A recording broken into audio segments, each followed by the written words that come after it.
Om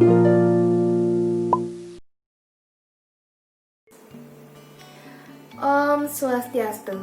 Punappi Gatra alit-alit makasami, dumugi rahayu sareng samingge.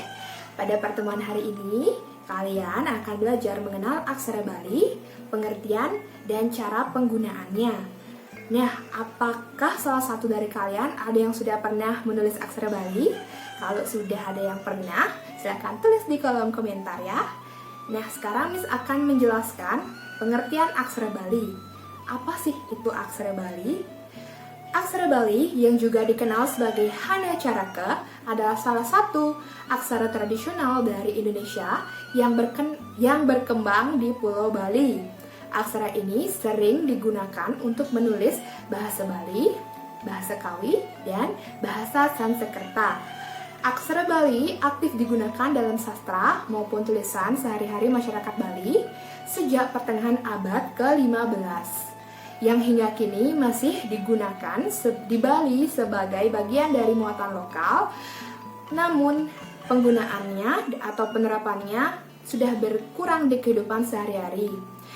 Maka dari itu kita harus melestarikan bahasa Bali.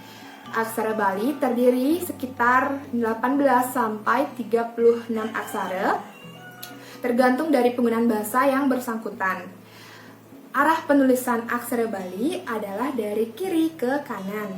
Secara tradisional, aksara ini ditulis tanpa spasi antar kata dengan sejumlah tanda baca. Jadi aksara Bali itu ditulisnya nggak ada jarak, jadi dia agak nempel gitu ya. Nah, ada 9 jenis aksara Bali yang akan kita pelajari. Yang pertama ada aksara Wianjana, yang kedua ada gantungan dan gempelan aksara Wianjana, yang ketiga ada aksara Swalalita, yang keempat ada gantungan dan gempelan aksara Swalalita, yang kelima ada pengangge suara, yang keenam ada aksara suara, yang ketujuh ada angka Bali, yang kedelapan ada pengangge tenganan, yang kesembilan ada tanda baca.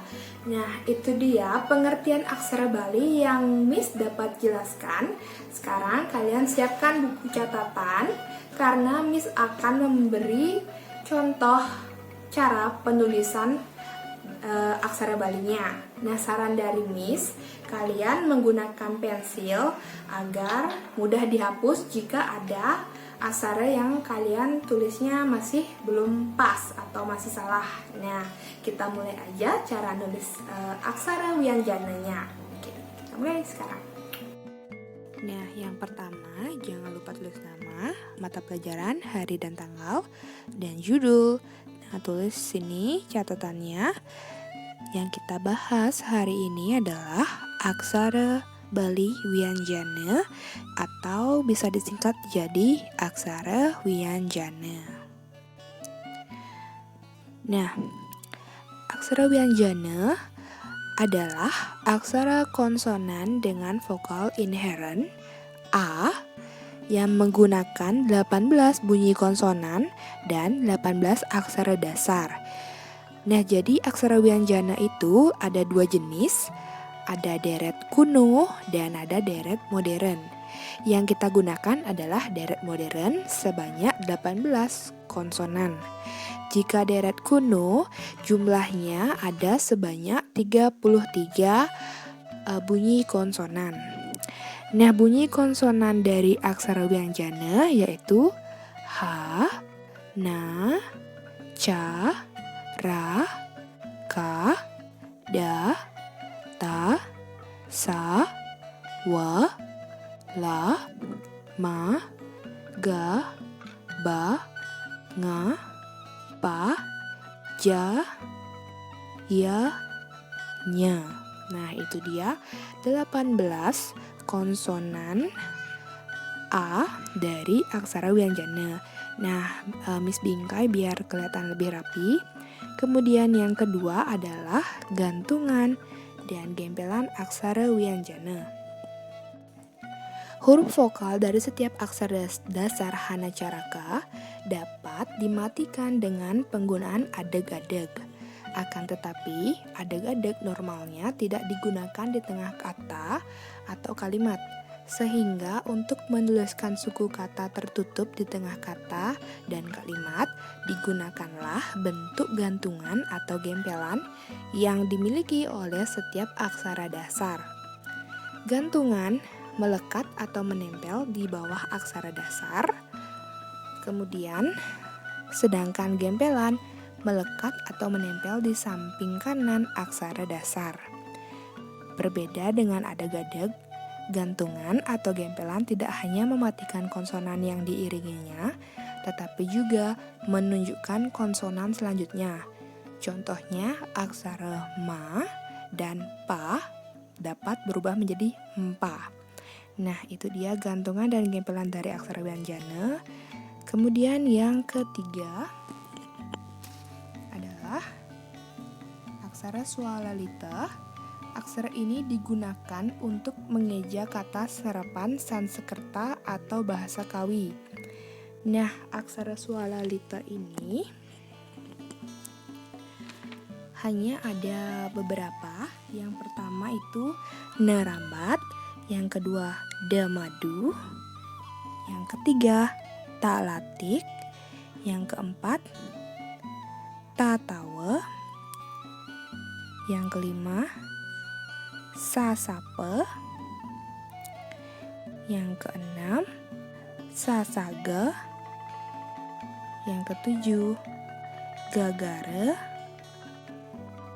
yang kedelapan ada Bakembang, yang kesembilan ada Pakapal. Nah, ini selalu ditulis dari kiri ke kanan ya. Kemudian ada K. Selanjutnya ada Calace. Dan yang terakhir ada Jajere. Nah, ini dia bentuk dari aksara Swalalita.